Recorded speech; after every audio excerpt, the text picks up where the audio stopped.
This is CGTN, China Global Television Network.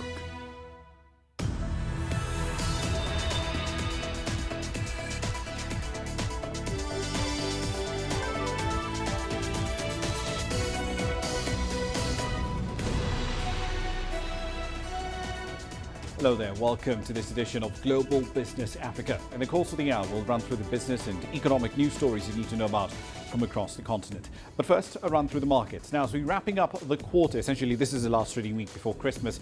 Trading desks are basically wrapping up until fast second week of January. Here's where the markets that we do track stand. Kenya's NSE 20, nearly 3% lower. Top 40 in the all-share, the JSE 9.3% and 10.2% higher.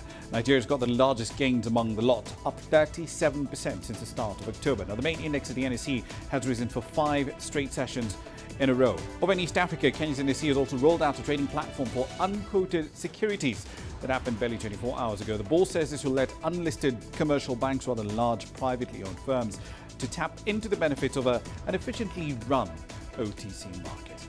Here's what's in the pipeline tonight. Zambia's president unveils an economic recovery plan. Traders and manufacturers welcome Nigeria's decision to reopen her land borders to trade. And the UK Prime Minister is asking the EU to break the deadlock in trade talks, and it's all about fisheries. We'll get down to the business of international trade in a moment, but our starting point tonight is Zambia. President Edgar Lungu's government has unveiled its economic recovery plan for the first African country to default on its international debt during the COVID-19 pandemic. Now, among the headline goals, Zambia is targeting GDP growth of over 3% by 2022, while cutting the fiscal deficits to 9% of GDP in 2021 and 6.1% in 2022 and 4.9% the year after. Now, the plan also aims to increase international reserves, but to at least 3 months of import cover by 2023. Africa's second biggest copper producer became the continent's first pandemic-era sovereign default in mid-October after it failed to pay a $42.5 million coupon on one of its dollar-denominated bonds. Zambia was already struggling to deal with its debt service obligations even before the pandemic hit. Its debt-to-GDP ratio is nearly 140%. The plan is out, but Zambians feel rather pessimistic about the government's ideas. Is there to stay with us. It will be here. It has just to take God. Unless the countries outside there think of forgiving us, like they did some time back, debt cancellation, maybe that could work. But not that the countries in Africa will be in a position to pay this debt with such a situation that we are in. I don't see it happening in the near future. When you go to order goods and the following day the prices increase, business is bad. When we come for work, we have no customers and not even food to eat from the morning. Those who use transport are affected, and we also need to pay rent for the shops. Over in West Africa, Ghana's economy is also working on its recovery plan after the economic damage inflicted by the COVID-19 pandemic this year. But there are plenty of warning signs that banks are struggling, and they will continue to struggle to offer credit lines to businesses. Moody's is forecasting a rise in non-performing loans in the second largest cocoa producer in the world as growth dwindles this year to less than 1%. CGTN's Nabil Ahmed Rufai has this report from Accra. Desmond Lakai is at the Ghana Trade Exhibition to find customers for his handmade bags. As a startup, he's been hit hard by the coronavirus pandemic, and he now hopes to revamp his business as COVID-19 restrictions have been lifted. Pre-COVID, we're doing an average, we're doing bags. We're hitting averagely, hypothetically, say we're doing about 8,000 to 9,000 a month. During the COVID, everything went zero, because no one was buying, and even when they buy, it was locked down, so no one would even wear anything out. So we had to start pushing to our clients and start making price cuts. Startups and small and medium-sized enterprises in Ghana usually rely on loans to invest in their businesses. Although Lakai has yet to take up a loan for his business, he says anyway it would be hard for him to pay it back due to the economic shocks caused by the pandemic. Some financial institutions say COVID-19 has forced many businesses to default. It's affected loan repayment to some extent, but we are expecting that the effect will not be that much because of, one, the improvements in loan processes and procedures, recovery mechanism put in place. The Bank of Ghana says non-performing loans jumped from 14.3% in 2019 to 15.3% in October this year due to the pandemic. Credit ratings agency Moody's, in its 2021 outlook for banks in Africa, has projected non-performing loans to double from the 2019 average rate of 11.1%. But some financial institutions in Ghana are hoping for a positive outlook next year. Having come out from the financial sector reforms and all these things, we are expecting that processes will be much improved next year. Going into 2021, the effect will be that institutions will be more prudent in appraising clients, bearing in mind that a pandemic such as COVID is still around. Still, Moody's says SMEs are at risk of not getting loans next year. It anticipates that rising government arrears could affect its loan repayment capacity. The government has reduced the provisioning requirements on loans from 10 to 5%, leading to a capital relief of $19 million to banks. It has also requested banks to allow a 3 to 12 months moratorium on the principal on loans given to customers in the worst pandemic sectors. Lakai says his business would benefit from an expansion if he is able to secure a loan next year. He hopes the economy rebounds stronger so that banks can be in a better capacity to offer loans. Nabil Ahmed Rufai, CGTN, Accra, Ghana. On to North Africa, where Egypt has announced plans to sell stakes in 2 of its military-owned companies. The government says stakes of up to 100% will be offered in a mineral water firm and a petroleum company. Egypt, as you might recall, did start to implement a broad range of economic reforms some 4 years ago. And these planned divestments aim to reduce the state's footprint in the economy. From Cairo, here's CGTN's Yasser Hakim.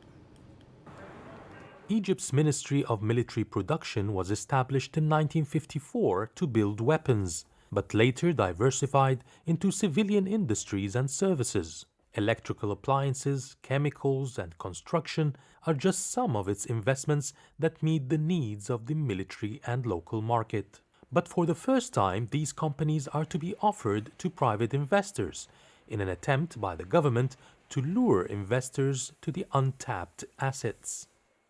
The government has intervened in the market with some of the companies at certain strategic, for some strategic projects in some circumstances. And when the government invested in these projects at a certain time, now it is the right time to start providing them to the private sector, whether through a private placement or through an IPO in the stock market. Since Egyptian President Abdel Fattah el-Sisi took over in 2014, armed forces companies have increased their efficiency, turning from losses to profits, and have grown in numbers and output. Experts believe the latest move will have a positive impact on the market. Listing these companies creates investment opportunities which would stimulate the market. On the other hand, it allows for private sector directors to join the military companies, boards, and add their experience, new ideas, and strategies to it. Whenever I pump funds or list companies, I'm creating confidence, encouraging foreign direct investment to enter, and sending a message that my economic climate is secure. More investments mean more jobs and a healthy economy. The newly established Sovereign Fund of Egypt, chaired by the Minister of Planning, will lead the marketing and IPO process. The news have calmed private investors' concerns that they would not be able to compete with the financial and logistical power of military companies. It's very positive to welcome the private sector into this system and the new economic activities. This shows the state cares about the private sector and its well-being. Now it's very important that the state is directing investors towards cooperating with its economic institutions. We are not going to compete, rather we are going to complement each other. The first two armed forces affiliated companies to be released are Safi for bottling water and Al Wataniya Petroleum Company. According to the Sovereign Fund, 10 more companies will follow the same listing pattern during the next couple of years. Yes Hakim for CGTN, Cairo.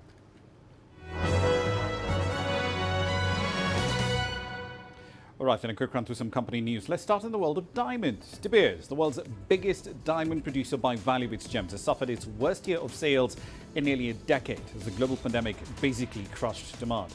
The miner sold $2.7 billion worth of rough diamonds this year. That's down about a third compared to 2019 sales of more than $4 billion. De Beers has also revised its production forecast down slightly. It aims to produce anywhere between 33 to 35 million carats next year, and then between 30 to 33 million carats of diamonds in 2022. East African Breweries has rolled out a $5 million recovery fund aimed at helping pubs and bars recover from the effects of the COVID-19 pandemic. The brewer says that the $3 million has been allocated to Kenyan pubs and bars, while those in Uganda and Tanzania will get $1 million each. The 2-year program is part of the $100 million global kitty announced in June by EABL's parent company, Diageo. Attorneys General of more than 30 American states have filed a new antitrust complaint against Google. That complaint focuses on Google's search business. It alleges that the company has an illegal monopoly that hurts consumers and advertisers. Now, this new suit is the third major antitrust action against Google in recent months. Back in October, the U.S. Justice Department joined 11 other states and sued the $1 trillion company, accusing it of acting unlawfully to maintain its position in search and advertising. And finally, the beverage firm Coca-Cola is planning to cut 2,200 jobs in its global workforce as it faces declining sales, again due to the pandemic. The bulk of the layoffs will be in the United States, where it will cut 1,200 jobs. In total, Coca-Cola expects to spend some $350 to $550 million just on severance costs. Shares of the beverage firm, which has a market cap of about $230 billion, were up less than 1% in trading. The stock has fallen by at least 3.8% so far this year. That's a run through your company headlines.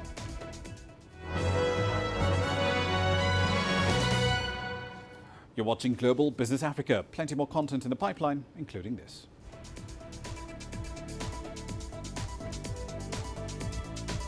South Africa hastens plans to introduce a digital services tax. We'll have the details.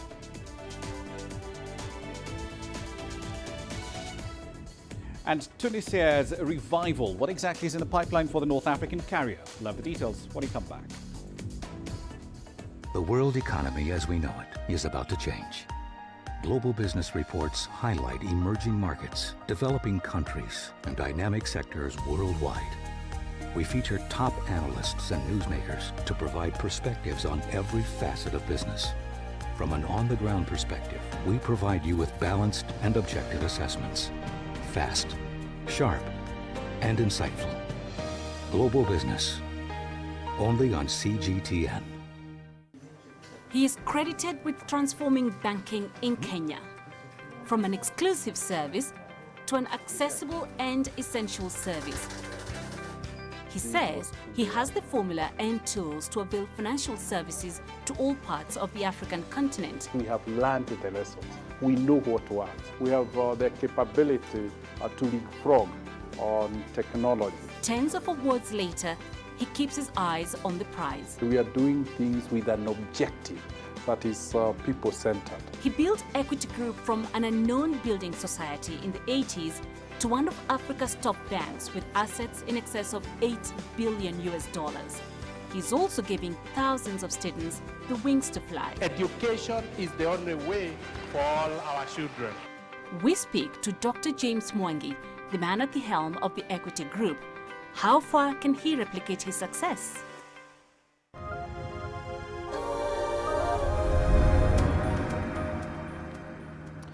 Welcome back to the program. Let's head over to Nigeria. The federal government over there has announced the immediate reopening of at least 4 of its land border points, effectively allowing cross-border trade to resume, but with some restrictions.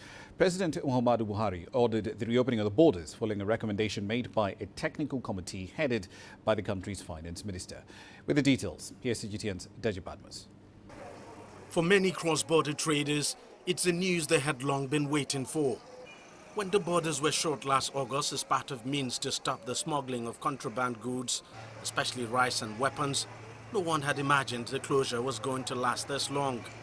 But following growing pressure both at home and from its neighbors, the Nigerian government has finally acted. Mr. President has approved the reopening of the 4 land borders, namely Seme southwest part of the country, Ilela in the northwest part of the country, Maitagari in the northwest and north central part of the country, and Mfu in the south part of the country. So these 4 land borders will be opened immediately, while the remaining borders are directed to be opened on or before 31st of December 2020.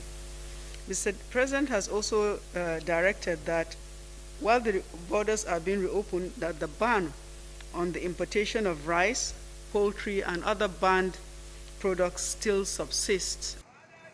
The 4 border crossing points are key commercial trading routes, and their reopening is expected to immediately revive commercial activities between Nigeria and its neighbors, which have stalled for over a year now. It is indeed a relief that at the end of the day, and before the commencement of the African Continental Free Trade Agreement, which is expected to kick in a matter of weeks, that the borders are being reopened. However, one must assume that during this period of closure, lessons have been learned, measures have been taken to ensure that those issues that led to the closure of the borders will not reoccur after this reopening. It looked a little bit incongruous for us to be part of the FCTA and close the border. So now that the borders are open, it's an indication that indeed we are ready to play effectively as far as the AfCFTA itself is concerned. But not everyone is happy with the reopening of the borders, especially local rice farmers who had cashed in on the closure to increase their yields and dominate the local market. Despite the ban on the importation of rice, they fear the reopening of the borders could lead to cheaper foreign rice flooding the local market. We can't leave our borders open when we don't compete very well with our neighboring countries. We don't have a manufacturing economy. We don't even have a sufficiently productive economy. Remember that we had jettisoned the agricultural sector because we could cheaply import what we wanted by selling oil. And if you consider the fact that the ban on the importation of rice has not stopped the smuggling of rice, then you know that we are endangering especially the production of rice. The government says it will do everything to protect local farmers and ensure banned food items like rice do not enter the country. But from experience, that is easier said than done. And it's why the local farmers are not really that convinced by the government's assurances. Deji Badmus, CGTN, Lagos, Nigeria. So that's what's happening in Nigeria. But Benin and Niger, her 2 neighbours, are 2 of the nations that will benefit from the first phase of that reopening of Nigeria's land borders. Now, the closure, as Deji mentioned, did start back in August 2019. It's had a major impact, especially on Benin. And here's why. You see, the country is a key transshipment hub with roughly 90% of rice and frozen poultry products going through its port of Cotonou into Nigeria. So Nigeria's unilateral border closure was criticized for violating commercial and freedom of movement treaties that it agreed to as part of being a member of the Economic Community of West African States. That policy also did push up food prices in domestic markets, adversely impacting border communities and citizens in Nigeria. 4 land borders have been reopened. The remainder will be reopened or before the 31st of December. These are some of the reactions from the citizens. I've been in Seme for over 22 years, but I can tell you that this closure has stopped many things. No more work, and it's been a mess, but we are very happy for the opening. Yesterday at the opening, it was party time around here. I had come to do my shopping, but I left everything behind to party with my friends. And then I ran to the border to go and check it out. We're very happy with this reopening. Now, happy for the border open now. I pray for Buhari to live along again. Let God be with all the African leaders. Let God bless African leaders. Let Africa be one again. They opened the border and we were all happy. But since this morning, Nigerian customs officers have been turning people away, saying that the border is not open yet. All right, then into the world of tech across Africa. Now, it's not just Kenya that will be levying taxes on digital services next year. South Africa is also heading down pretty much the exact same path. Authorities over there aim to enforce a digital tax on platforms like Netflix. Now, the government is arguing that it's important that South Africa participates in international efforts to ensure that tech giants pay their fair share of tax in the countries in which they operate. Here's CGTN's Julie Shai with that story from Johannesburg. South Africa's economy reaped little reward from an unprecedented boom from international streaming services during the COVID-19 lockdown. Local offerings such as DSTV and Showmax abide by local tax laws, but global tech giants Netflix, Amazon Prime and others are governed by agreements overseen by the Organization for Economic Cooperation and Development. The agreements with the OECD is actually meant to do is to create fairness, that not one country benefits more than the other. But if you look at the history, the basics haven't changed since World War I. The conventional law and agreements that you have to have a physical presence or permanent establishment. Now with the digital economy, it's no longer necessary. So you want to focus on where the value is created. A 15% consumption tax is levied on subscriptions, but at least $40 billion is lost every year from digital revenue generation. South Africa is lobbying for that to change. The OECD has placed a moratorium on the digital taxation or taxation of digital commerce since 1998. It was supposed to be 2 years, and it's been extended every year. South Africa has made proposals to the OECD this year to have it lifted so that we can introduce taxation of the digital economy. South Africa is also considering using Netflix and DSTV to collect TV licenses. Government has struggled to recover fees as more people switch from televisions to other electronic devices. The problem with that approach is that you already have a public that's overburdened and that regards the TV license fee as an unwarranted cost in their lives. Even though it's a small cost once a year, the fact that the SABC has been mismanaged for many years and is running at a massive loss is seen as a misuse of those license fees. It could take years before either of these are implemented, but in the long run, it will cost South Africans more for services that have become essential to daily living. Julie Shara, CGTN, Johannesburg, South Africa. Let's dive into the world of tech. Stripe's acquisition of the Nigerian payments firm Paystack, arguably one of big deals in 2020. And the COVID-19 pandemic really has accelerated the adoption of cashless payment systems pretty much across the continent, even in markets where mobile payments already fairly widespread. But what should you expect to come forward in 2021? Let's explore that in a bit more detail. Kayode Oyewole is a partner at Ventures Platform. It focuses on early-stage tech investments. He joins us now live, of course, from Lagos. Thank you for your time this evening. So let's start with fintech, biggest beneficiary, arguably, of the switch away from cash in 2020. But how enduring are those gains? Have we reached that tipping point where you can finally say in 5 years, in a decade, cash is dead? Thank you, Ramah, for having me on the show. Great. So fintech, if you look at the trend before the COVID pandemic, fintech has been growing across Africa, right? And obviously, COVID acted as a tailwind to further accelerate the growth of fintech. And what we project is that what is gonna keep happening for several obvious reasons. First is it's the demography across Africa, it's a very young demography, mobile first.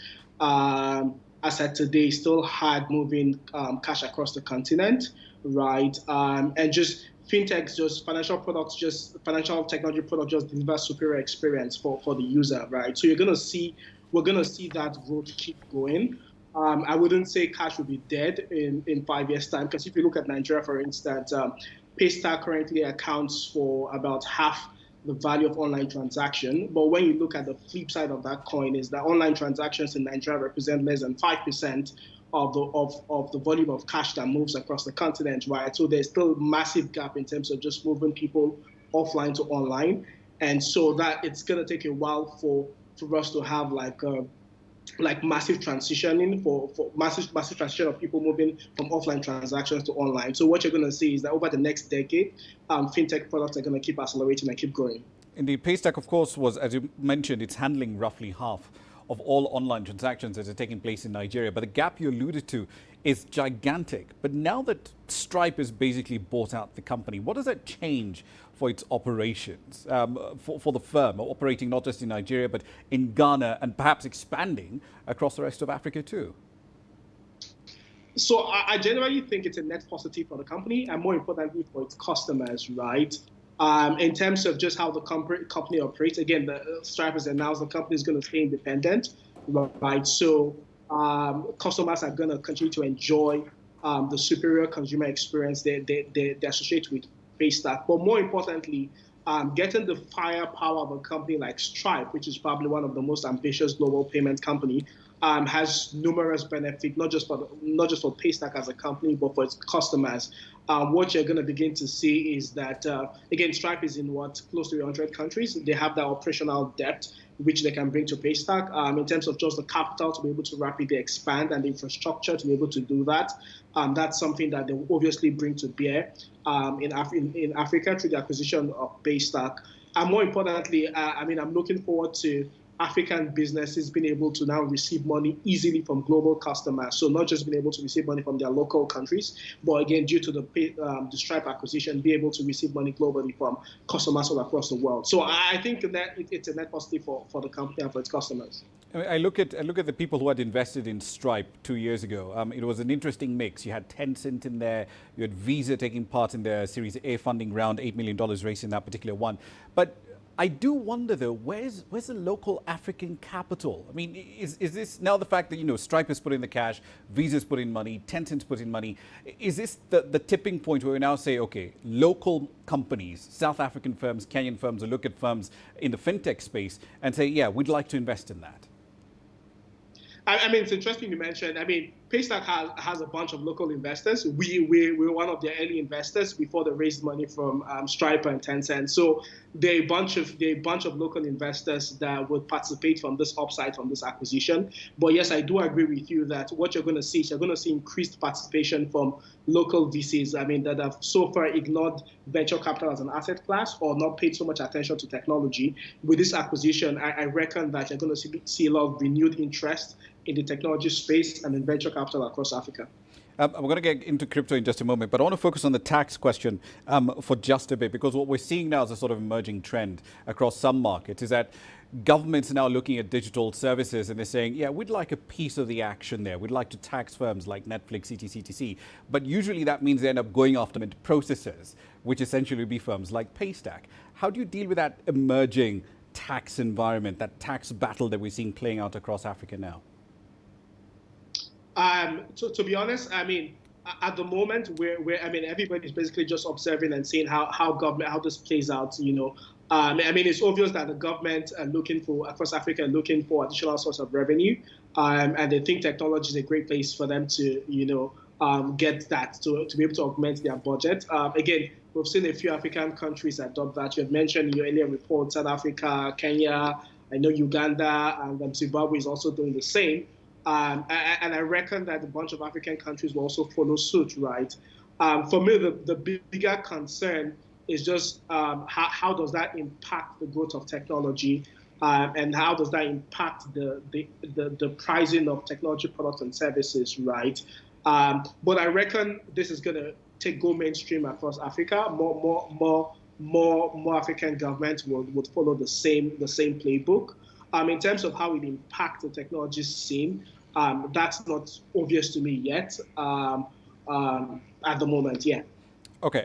Finally, cryptocurrencies. Nigeria is one of the most active markets for things like Bitcoin. Bitcoin, of course, crossed $23,000 not too long ago. But one other interesting story in 2020 was central banks exploring this idea of putting forward their own versions of cryptocurrency, stable coins, I believe they're called. Do you think this might be the year when crypto perhaps gets a bit of acceptability, mainstream acceptability, and it's not just some niche thing that tech guys and finance guys are doing in the corner? 100%, right? So, if you look at the recent report that came out today, Nigeria is the second largest trader of Bitcoin, just behind the United States, right? And you're going to see that accelerate. First, the central banks of different countries, trying to float their own currency. What that's going to do is obviously going to instill a lot of trust in consumers, right? And then begin to see is that the utility for crypto begin to expand beyond what it is today. The applications of crypto is massive, right? And in Africa, we're seeing. This year alone, I've probably seen about 10 to 15 companies just playing around crypto and enabling, remittance cross-border remittance across Africa, leveraging crypto, right? But I think the real value, right, is being able to facilitate cross-border transactions, with crypto powering fiat currency movement, and more importantly, also just being able to enable the end consumer be able to interact with crypto without knowing they're interacting with crypto. So the central banks endorsing or floating their own currency, I think, will do a lot in boosting consumers' confidence and, of course, just increasing the utility for cryptocurrencies. One very quick follow-up on that particular issue. Explain, given the space you occupy in the tech space in Nigeria, particularly in Lagos, what is it about Bitcoin that is so attractive within the Nigerian ecosystem? Is it perhaps a function of all the restrictions that you face in dealing with fiat currency and the banking system in the country? Is that essentially what's driven people to be so used to find such utility in crypto? Yes, yes. Again, if you follow Nigeria in recent time, there's been a lot of restriction on the movement of foreign exchange. So crypto has been a major means for people to be able to bypass that. And the second thing is just the sheer value of crypto, right? A couple months ago, crypto was less than $20,000. As of today, it's $3,000, right? So in terms of just holding it as an asset class, there's almost no asset class that gives as much return, right, as crypto at the moment, right? So what you're seeing in Nigeria today is that a decent part of the people trading crypto are trading crypto more as an asset class, something to hold and resell at when the price increases. But also there's a large portion also leveraging it as a means to bypass some of the bottlenecks around, foreign exchange. Indeed. Kayode Oyewole, partner at Ventures Platform. It's been fun having you on the program. Thank you very much for your time this evening. Yeah, cheers. All right, then, let's head over to Tunisia. The country's announced plans to support its national carrier to survive the damage that has been inflicted by the COVID-19 pandemic. By December, Tunisia was looking at a 70% year-on-year decline in passenger traffic. The government's plan for the national carrier includes the acquisition of additional A320neo aircraft from Airbus, retiring a number of old planes and overhauling the route network based on profitability.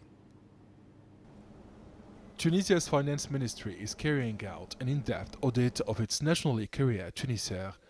According to the latest financial statements of Tunisair, the company revenues plunged 67% in the first 3 quarters of 2020 to $163 million against $500 million at the end of September 2019.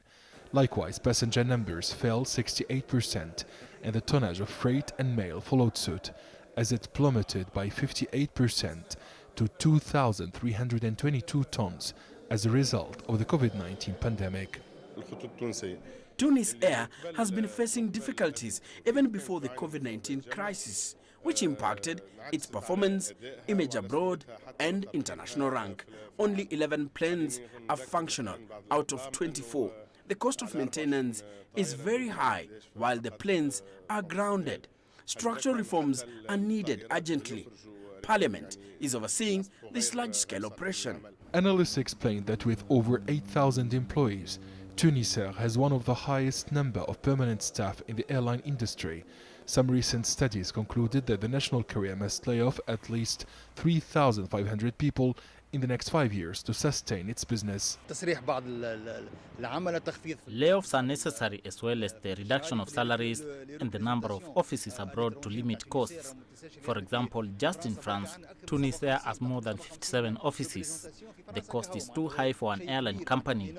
Cutting costs and remaining operational with the minimum staff amid the COVID-led economic downturn is the only way out of the crisis. The syndicates of the national carrier urged the government to appoint a permanent CEO who can streamline operations and enhance growth of the airline. The public prosecutor arrested 7 senior Tunisia officials in July 2020 following a complaint about suspicions of abuse and financial corruption at Tunisia Technics.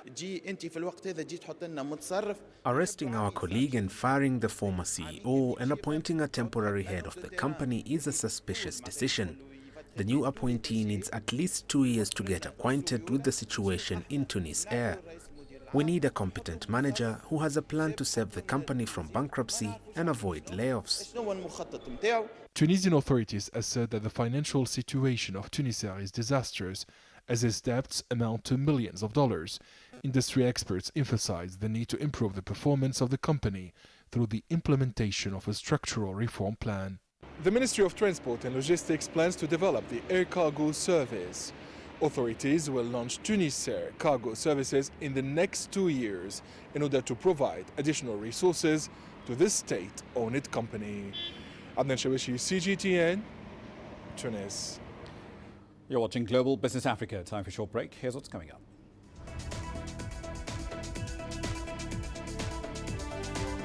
Fisheries is still a stumbling block in ongoing trade negotiations between the EU and the UK. And we'll explore the top priorities for the economy in China in 2021.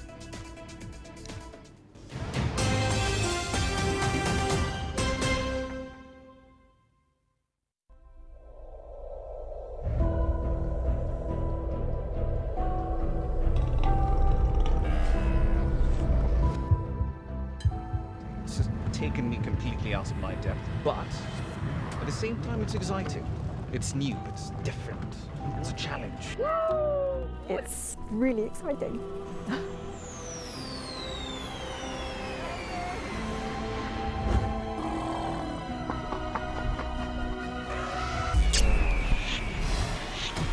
Over the last 14 hours, no break.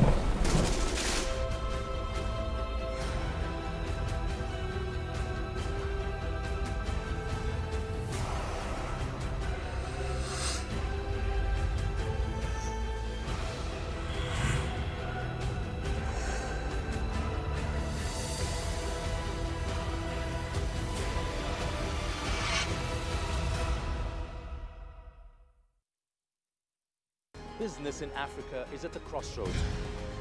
We celebrate those who are adopting and thriving despite the challenges, from grassroots to big businesses. Global Business takes you along for the ride as we track the making of a giant. Only on CGTN.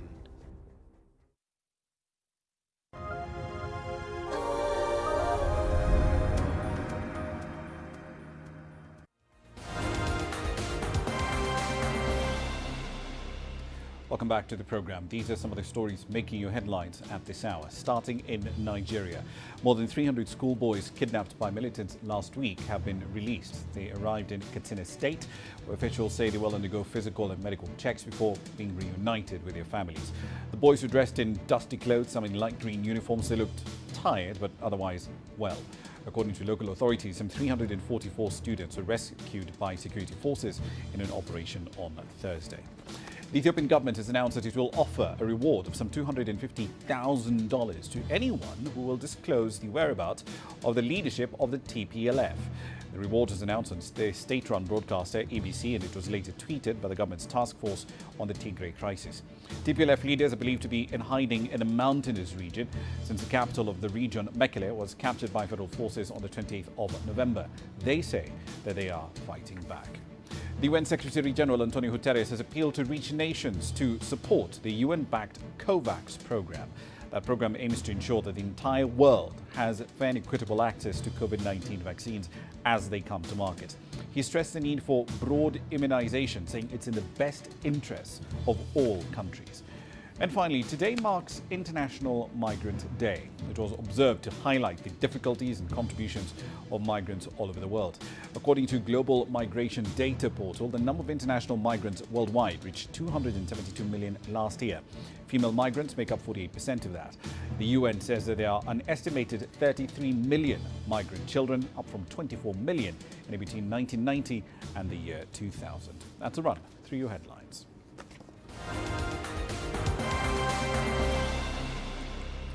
On to Brexit now. The UK's Prime Minister Boris Johnson is calling on Brussels to make a final offer on access to British fishing waters in order to break the deadlock in current trade talks. The UK Prime Minister's remarks came as the EU's chief negotiator in this matter, Michel Barnier, said that trade and security talks were getting into their final hours. The two sides are still at loggerheads over whether the EU will be able to impose tariffs on British goods. That's should the UK close its seas to European vessels after a new transition period of an unspecified length, with less than 2 weeks to go before the end of the current transition period. The UK left the EU at the end of January. It will leave the EU single market at midnight on the 31st of December, with or without a follow-on accord. It's the moment of truth. We have very little time remaining, just a few hours, to work through these negotiations in a useful fashion if we want this agreement to enter into force on the 1st of January. As you were informed by our President Ursula von der Leyen a few days ago here in this very room, there is a chance of getting an agreement, but the path to such an agreement is very narrow. Now, a gauge of confidence among British consumers jumped by the most in 8 years in December. The rise was boosted by the launch of the country's coronavirus vaccine program. Now, the Consumer Confidence Index is done by a market research firm, GfK. It went up to 26 from 33 in November. That increase took the index to its highest level since September.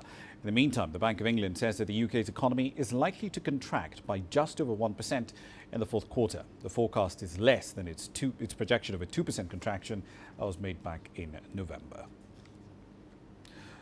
With the rest of the world in the midst of a global economic crisis triggered by the COVID-19 pandemic, China's top leaders have laid out their priorities for 2021 at the annual Central Economic Work Conference in Beijing. CGTN's Gao Ang was there and filed this report. A roadmap for economic development.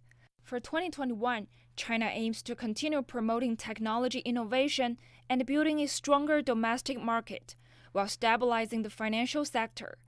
It's all part of what the government calls high-quality development, which is detailed in China's 14th five-year plan. It also aims to enhance the capability of industrial and supply chains to be independent and controllable.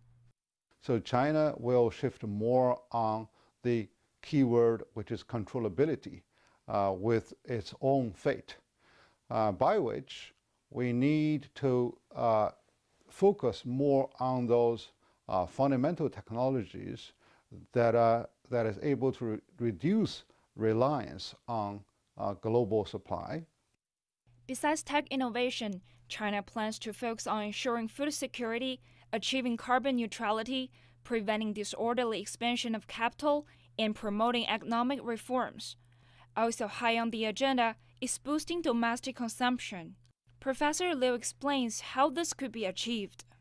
More job opportunities and more opportunities for entrepreneurship, more business opportunities for the employers because they are there to decide on the salary level. Then also to provide better social security program so that people can be alleviated of the uncertainties so that they are able to empty their pockets to buy more. Officials say China is still in an important period of strategic opportunity.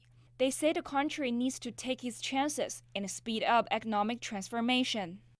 China's economy may face more complexities in the coming year brought by COVID-19 and an unstable world. So the government has prepared multiple policies to keep the economy both resilient and robust. Gang, CGTN, Beijing. Despite the pandemic, of course, disrupting worldwide travel and tourism, Israel is actually trying to encourage more tourism. It's creating what it's calling a Green Island program that will allow resorts to reopen if staff and visitors are tested. Here's CGTN's Stephanie Fried with that story on What's Hot tonight.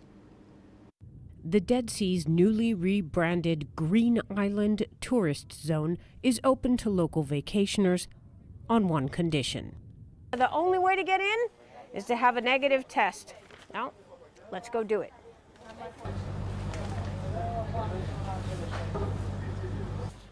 With a negative result in hand, it's off to the heavily guarded, quote, border, the only entrance to the area. Do I have to keep this on all the time? All the time. In the shower too? In the shower, in the Dead Sea. Have a nice day. Thank you, you too. Beyond the checkpoint, the 6-kilometer stretch of hotels, restaurants, and shops is technically COVID-free. Mask wearing is still mandatory, but if the rest of the country goes into curfew, Green Islanders are exempt. There is no 100% anywhere, but this is the safest place because everybody are being checked.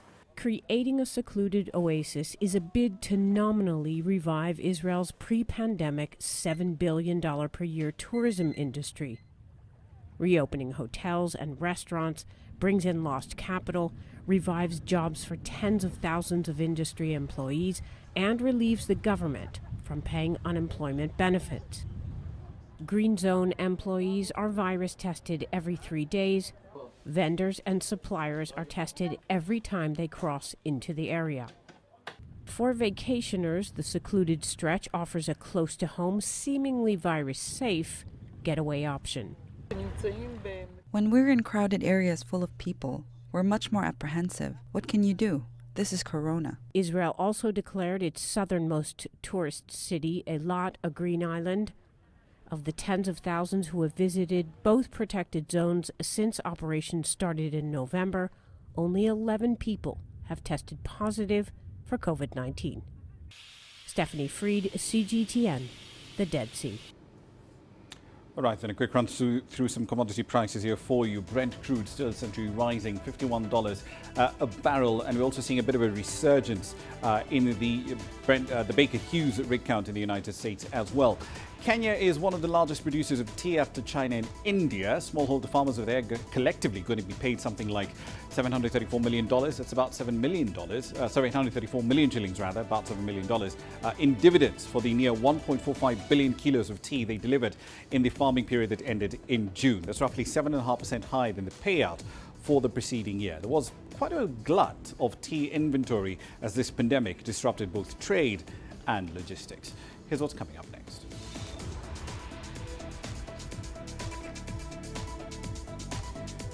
We'll explore how argan oil cooperatives are changing the lives of women in Morocco when we come back.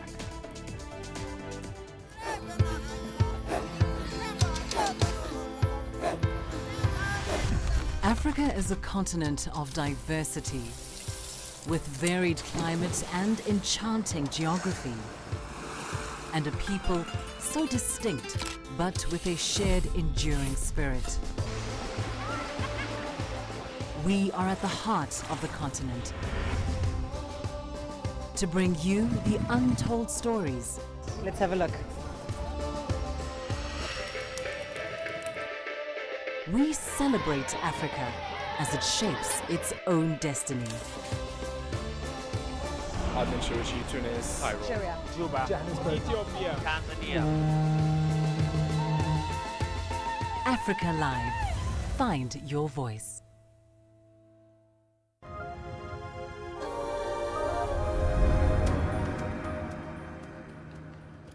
Welcome back. Some refer to this product as liquid gold. I'm talking about argan oil, and arguably the best kind comes from the Kingdom of Morocco. For centuries, argan oil has been used for culinary purposes and as a cosmetic tool as well. A number of cooperatives produce argan oil in Morocco. This is their story.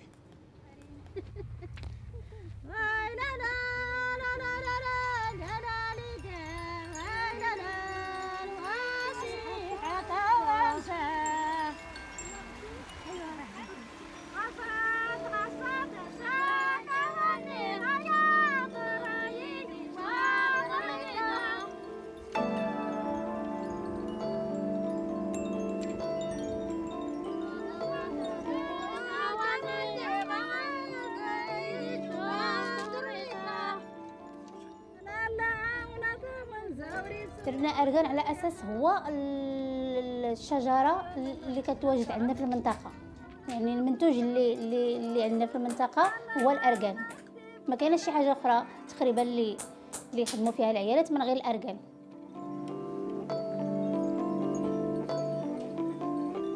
على أساس أنه العيالات كانوا كيخدموا غير في ديورهم، ويعني كل وحدة كتخدم في دارها. فكرنا قلنا علاش لا ما نديروش شي مقر اللي يجمعنا كاملين، حيت كانوا كيخدموا بحال الشكل ديال التويزه اللي كانوا كيخدموا بها شحال هذا.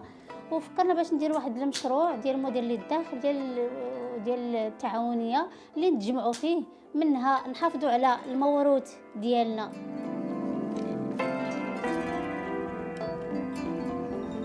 لطيفة تابو رئيسة التعاونية الفلاحية النسوية تيريزيت لإنتاج وتسويق زيت الأرغان ومشتقاته. يعني تفضلوا معنا، مرحبا بكم باش نوريكم الخطوات والمراحل اللي كيدوزوا فيه زيت الأرغان. مرحبا بكم وتفضلوا معنا.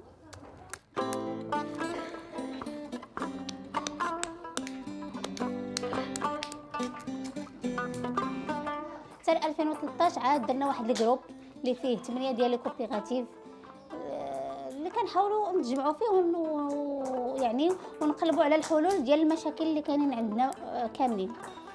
وبالتالي يعني الا جينا نقولوا المهم بحال الا كنتي بوحدك، بحال الا كنتي مع اتحاد، ولكن اتحاد قوه.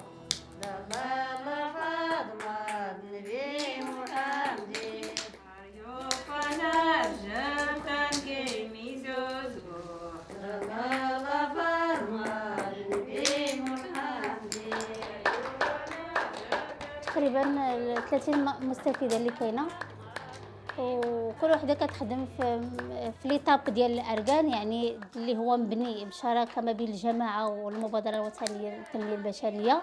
ولاو العيالات كيف ما قلنا في الاول انهم عندهم واحد البلاصه اللي كتجمعهم، كاين ينتجوا زيت الارغان، كنحاولوا نقلبوا على الاسواق وعلى المعارض، وبالتالي يعني داك الربح تيرجع للعيالات كيعاونوا به وليداتهم المصاريف اليوميه ديالهم، وحنا عايشين الحمد لله.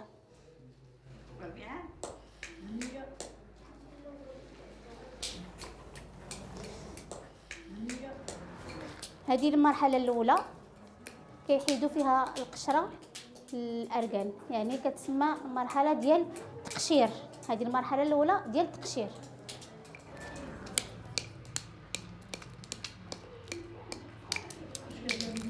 هذه المرحله الثانيه ديال التهراس.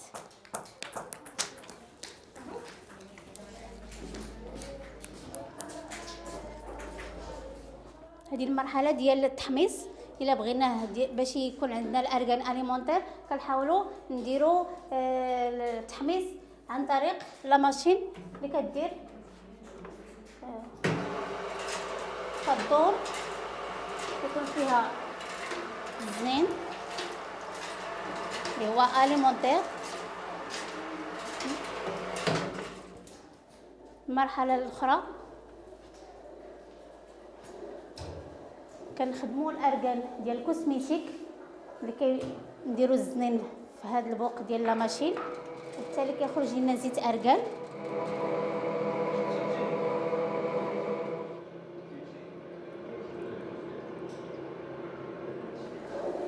هذا كيتسمى ارغان ديال الماكله، ارغان اليمونتير ارتيزان، يعني بطريقه تقليديه.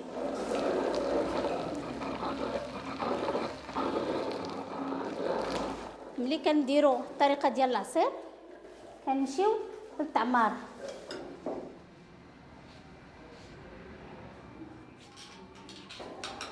هنا تنديروا فيه تيكتاج وكنعمروا فيه القراعي. هنا كاين البرودوي فيني.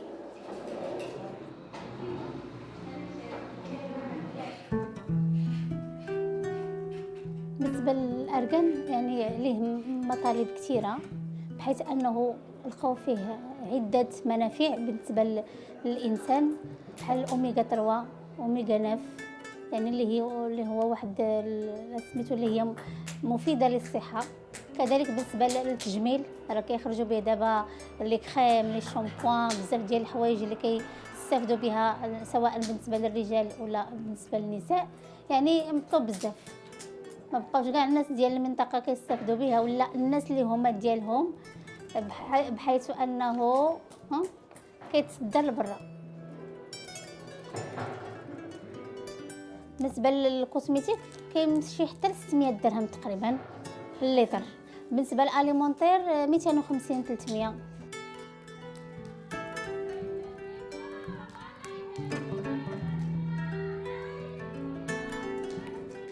ولكن نفضل التكوينات والتحسيس اللي كيتلقاوها العيالات داخل التعاونيه استطاعوا انهم يفرضوا الوجود ديالهم ويفرضوا كذلك الطاقه ديالهم والذات ديالهم في ذاك المشروع اللي هما خدامين فيه.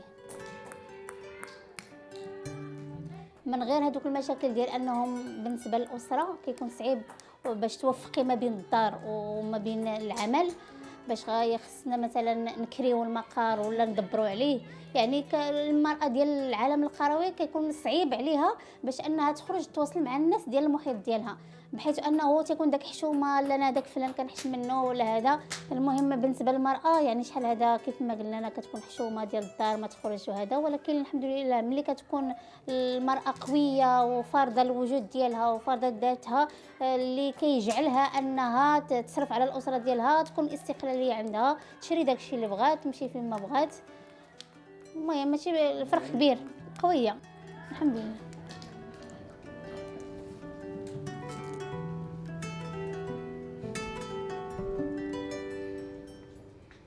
The story of liquid gold. Let's run through some currencies as we wrap up the hour. The rand ends this week on a pretty positive note, actually this quarter as well. It continues to consolidate gains against the American dollar. It hit 14.51 this week. It's effectively locking in a 4% gain against the greenback. Dollar weakness really has been a bit of a theme since March, and this quarter is no different. The Bloomberg Dollar Spot Index has weakened by about 5% so far this year, 4.5% so far in the quarter, after the dizzying run to just under 23,800. Essentially this week, actually, Bitcoin has had a bit of a breather. This week alone, though, Bitcoin has surged by nearly 20%, the bulk of that happening from the 16th of December. That's it for this edition of Global Business Africa. As always, we'd like to hear your thoughts on the content you've seen on the program in the last hour. There are many ways to get your thoughts back to us. All of them are on your screens right now. I'm Ramah Nyang in the Kenyan capital. Apologies for that. I'm Ramah Nyang in the Kenyan capital, Nairobi. Thank you for your company in the last hour. The World Today is up next from Washington, D.C.